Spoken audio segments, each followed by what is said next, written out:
Hello everyone, Blue Star Saber here once again to do another chapter review of One Piece, chapter 1043, titled, let's see, Let's Face Death Together. This one came out about 2 weeks ago, and I've been a bit behind, but, you know, this is what happens when it breaks and all that stuff. At the next chapter's being officially released tomorrow. Let's see, well, now technically today midnight, and it's Mother's Day in the UK, but either way, if we could get this chapter done with before I get late behind again. So anyway, chapter, like I said, let's face death together, though. Before we begin, I'll do the cover story for the Gemma 66R, An Emotionless Excursion. Volume 7 arrived at Whole Cake Island as we see Big Oven carrying the book with Charlotte Brûlée with the remains of what happened to like Big Mom's castle and all that stuff. So nothing much to really on that one. It's just that where they have arrived to and all that stuff, and probably where the story will take place for a couple of more chapters and all that stuff before eventually, I guess, the brothers escape or something. Now how they do it, who knows?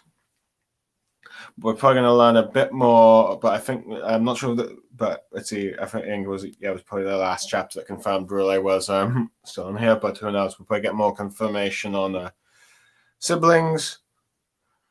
Let's see. Where we follow up from the last chapter as Kaido does the finishing blow to Luffy, and he's clearly. Let's see, shocked that this is shocked and upset that this is not it's how let's see that this is not how the way he wanted to win, as Luffy is unconscious and coughing up blood as the CP0 agent stays silent, as the other one that was downstairs with downstairs is just looking up as Luffy starts to deflate and fly in the sky, kind of thing. With Momosuke not being able to hear Luffy's voice anymore as he collapses, Kaido clearly angry, and the eyes of Luffy seems to be completely blank as the narration goes like battle on the roof of the Skull Dome. Winner Kaido, king of the beasts. Let's see, but anyway, but yeah, Kaido angrily looks on for the CP0 agent and tells him that you're prepared for what's going to happen next, as he seems to the CP0 just accepts his face, tugging his hat in a nod of acceptance and all that stuff, as Kaido lifts his club to whack him, smashing the thing as it's felt all the way down where the main battlefield is, with the other beast pirates are and all that stuff, with like the CP0's agent tipping his hat in acknowledgement of the fact that his comrade is now probably dead, or at least it's implied. Who knows? This is One Piece we're talking about. Let's see, with Samurai telling Kawamatsu the ceiling's collapsing, though he's telling them that. Let's see, there's still 1,000 comrades in the side the building and all that stuff. Let's see, even though there's nothing they can do to stop the conflagration, let's see.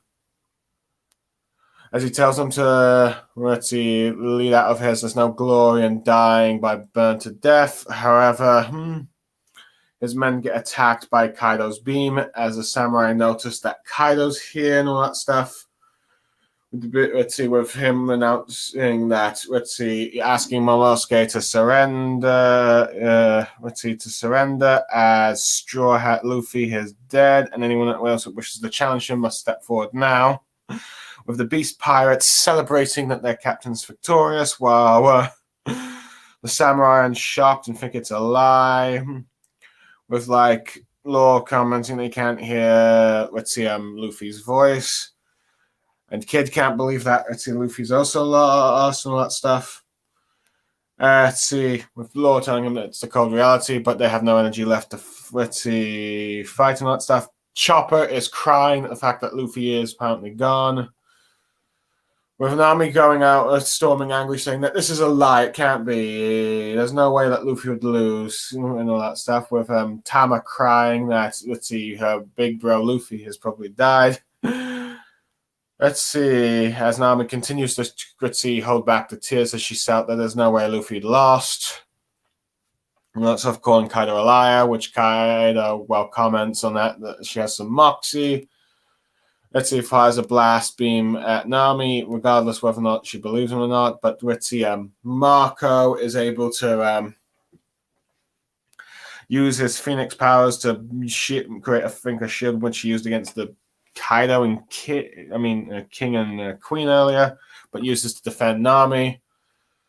Let's see, with them telling the others not to lose their composure, as the battle's not over yet, with Nami collapsing on the floor, saying Luffy's name. Well, Kaido talks about how Onigashima will soon land on the flower capital, and what's it like he planned, but he's unlike Orochi, no pushover, so as he plans to turn, the entire island into one gigantic weapons factory and all that stuff. And he'll use anyone, women, children, elder or child, it doesn't matter. He'll use them until they tire and fall apart and die, and they'll always replace them afterwards. With Kaido becoming a lot more menacing with his dragon form going like, for those who have dared to go against him has earned his wrath and all that stuff. With I think one of the samurai going like, please no, I have let's see, not my wife and children and all that stuff. And them going on about how this is what it means to lose a war. This is the cost of your defeat and your freedom and hopes. So he demands that they bring Momonosuke, as the battle is not over until he deals with him. With the Beast Pirate underlings, now deciding to try and take out Kid and Law, since that's a chance. And since they're both on death's door anyway. With them mocking how they might have been able to beat Big Mom, but Kaido's always invincible and all that stuff. End up being saved by the pirate crews. One from, I think, one of Kid's crew members defending Law, and I think Gene Bart defending Kid. All that stuff. As they're determined to protect the captains. Anyway, Cat Viper and Carrot are rushing towards the battlefield. Let's see, and we're changed the castle basement. As one complains, there's nothing but flames on all sides. As there's no way out and all that stuff. But anyway, as Kid ends up telling Law that he's not going to go, let's see, he's going to keep fighting and not surrender all. Let's see. With I think Law kind of cursing Luffy for the fact that he got beaten and all that stuff. Anyway, let's see, Momonosuke is prepared to give up, as if Luffy can't, it tells Yamato that, if Luffy can't beat Kaido, he has no chance on that stuff. Even if, Yamato tries to persuade him that you have to fight even if it ends with death, this is what a samurai does and all that stuff. It's as him and Momonosuke are probably the only two that can now face Kaido, who is also deeply wounded. But Momonosuke feels like he's only going to add more bodies to the pile. But even though the gals and that Luffy's already lost, his only option is left is to surrender and all that stuff. But Yamato will not let him do that, because regardless if they survive, they'll be living their lives as slaves until they die and all that stuff. So it's no form of salvation. As this kind of shocks Momonosuke, Yamato continues on that Daimyo from all over Wano, did when they gave their lives fighting back against, as she ends up telling them how this is what the samurai did from Daimyo from Wano 20 years ago, as they decided to fight and die and all that stuff, as everything is riding upon this battle for 20 years, and they did it because this battle in 20 years' time would determine Wano's fate,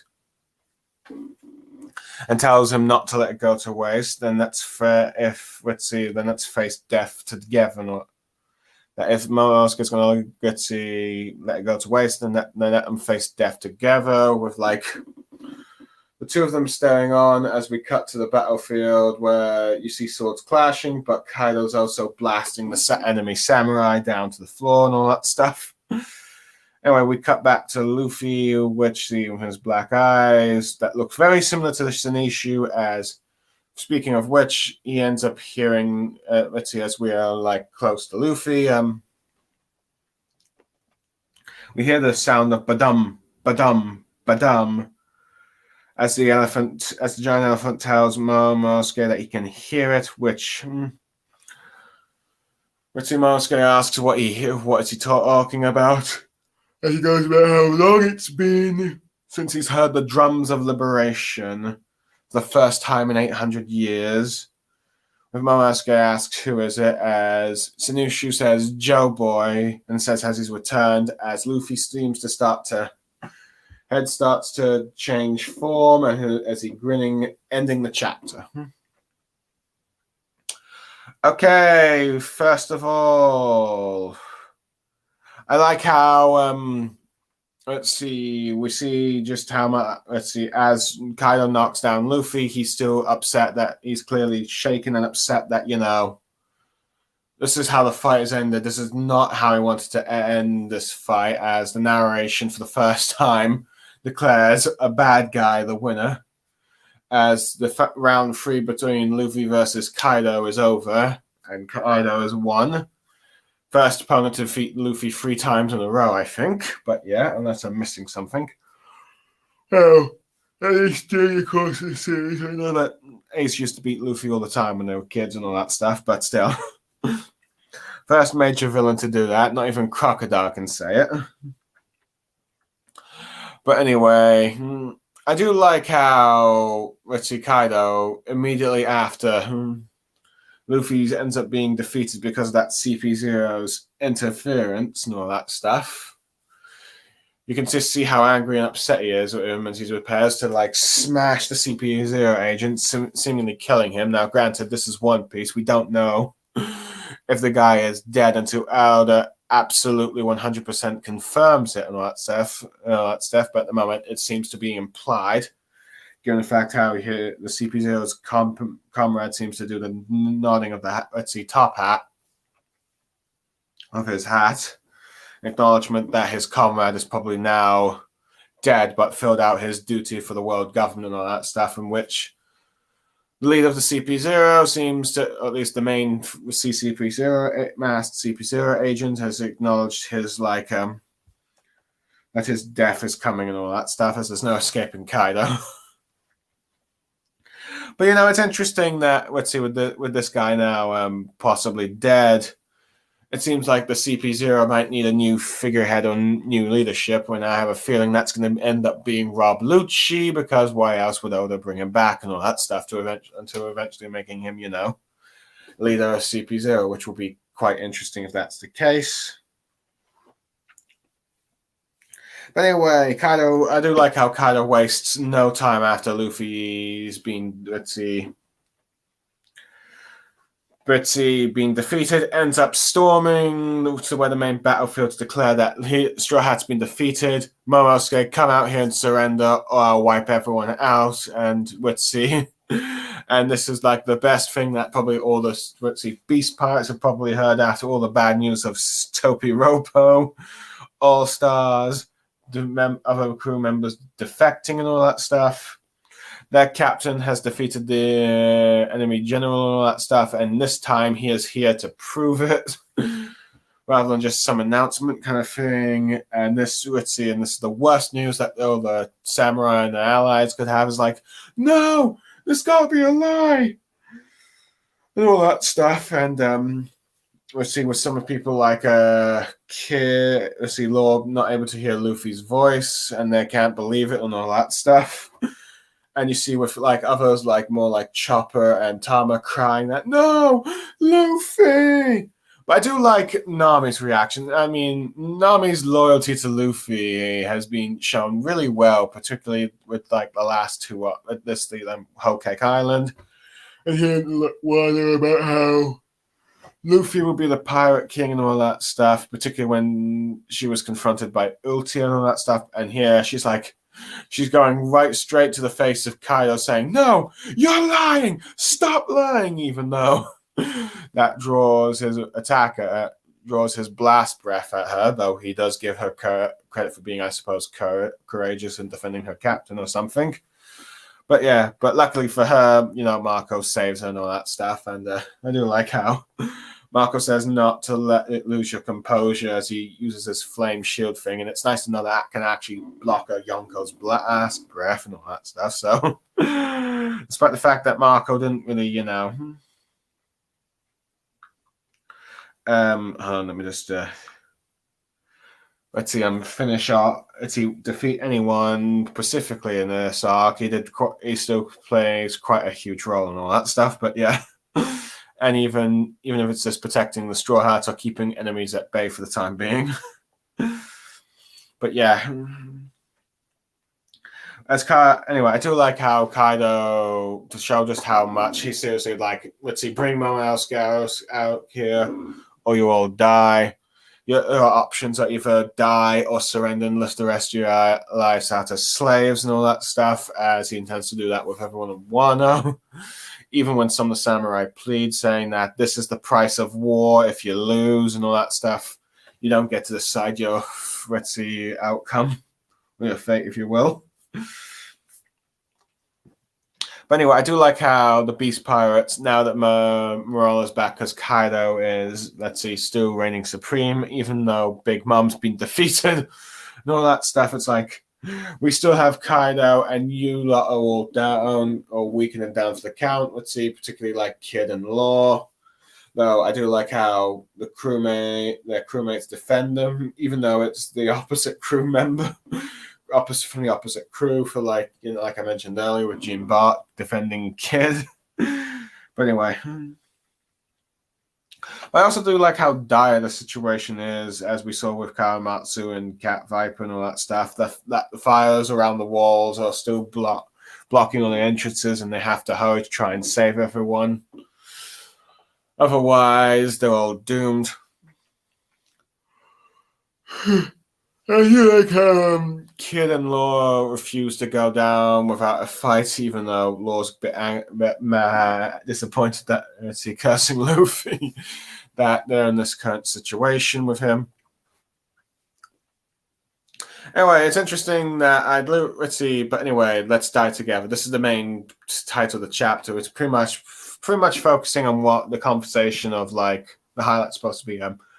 Momonosuke's conversation with Yamato, where he wants to surrender, as there's no point now that Luffy's gone, because it just shows us how much faith he has in Luffy, despite his own self.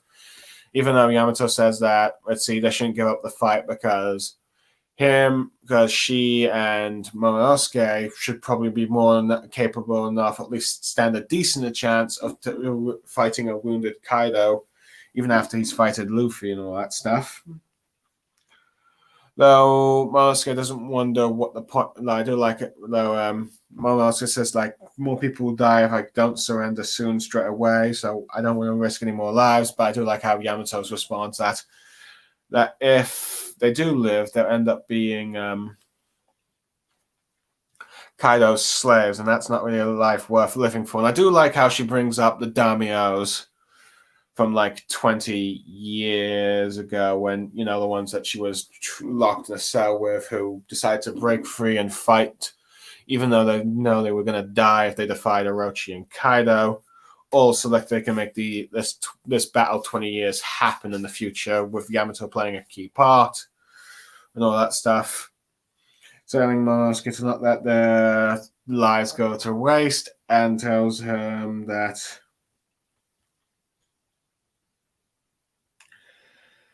let's just face death together, and that seems to have moved Momonosuke a bit, but yeah. But anyway, the main thing that everyone's getting excited for is the cliffhanger, though granted there's probably some wordless reactions, as Shinichi ends up revealing that he can hear the sounds of liberation from Luffy drumming, as this is apparently the return of, as he tells Momonosuke that this is, the return of Joe Boy and all that stuff. As Luffy starts to smile, showing that he's not down for the count just as much as Kaido says.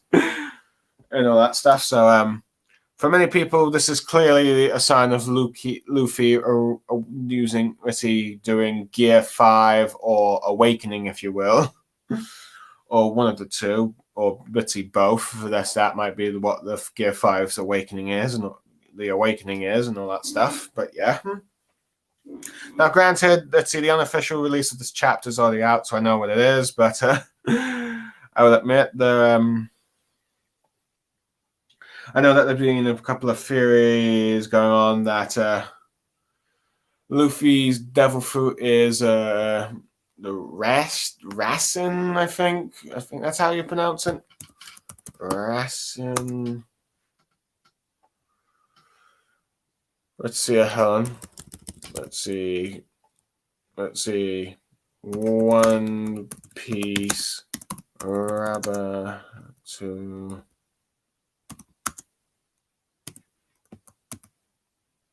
let's see, One Piece Gummu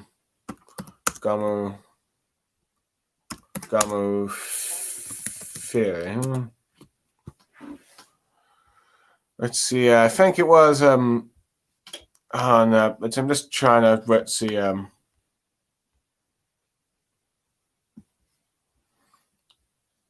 let's see I'm trying to remember what the bloody theory was. Hold on. Actually, let me just get one of. Let me just. I'm sure I could find it in.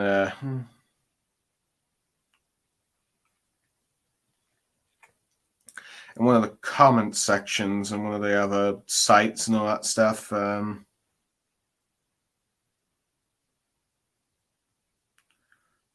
Comments. Okay, I'm just going to quickly load the comments here. Sorry for the delay. Let's see. Let's put a resurrection. Let's see, but yeah. Let's see. Hold on. Racin. I'm trying to forget what that rubbery substance is. Let's see. Hold on. Damn it.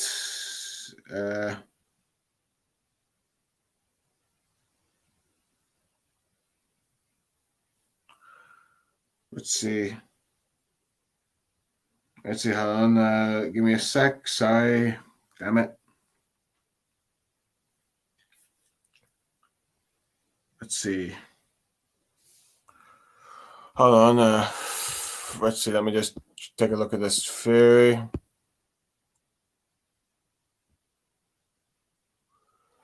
Let's see. It's not polymers. No. Let's see.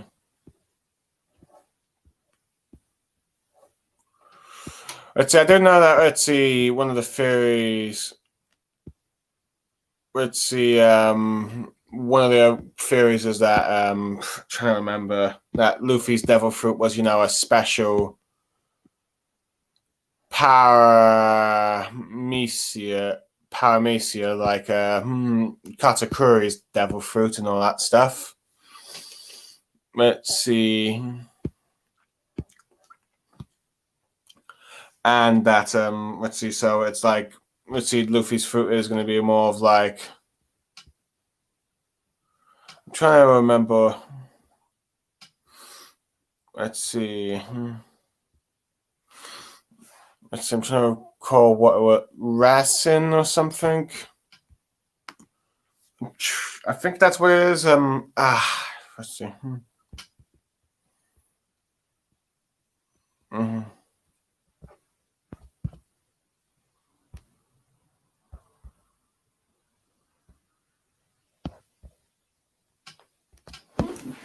Rubber to Racin, I think it is. Oh no, damn it.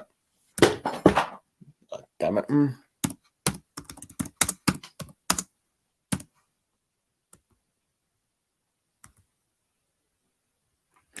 Well, I can't recall what it is specifically, and I've literally been dragging on this stream for too long and all that stuff. Let's see, but I don't know, some special substance and all that stuff. That was one of the theories. But yeah, but anyway, I want to get on to like some of the other stuff that's being talked about.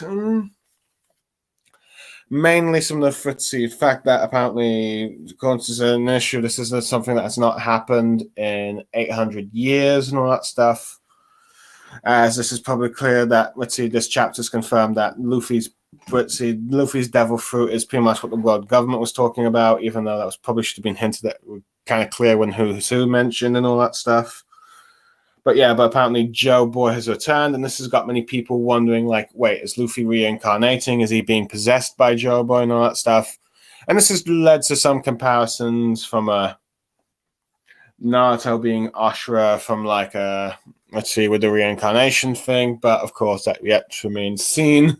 Though granted, this seems to be a bit more accepted than well.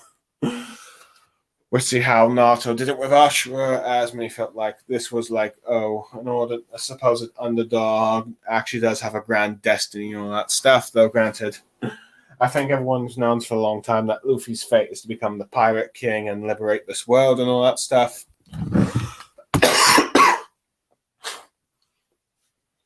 So there's that. Let's see. So, either way, Luffy is coming back, and clearly he's getting a power up, Gear 5, or Awakening, if you will, or Awakened Gear 5, if you will. Overall, I think I'll give this chapter an 8.5 out of 10. We saw how Kaido reacted to Luffy, how he defeats Luffy in the way he did with the interruption of CP0, taking him out. How ruthless he was, telling others to surrender and all that stuff. As you saw, many of the people not believing him, particularly like Nami and all that stuff. So there's that. And I do like the conversation between Yamato and Momonosuke about, not to surrender and let's fight and die together and all that stuff, as it's better to die free men than live your life as a slave.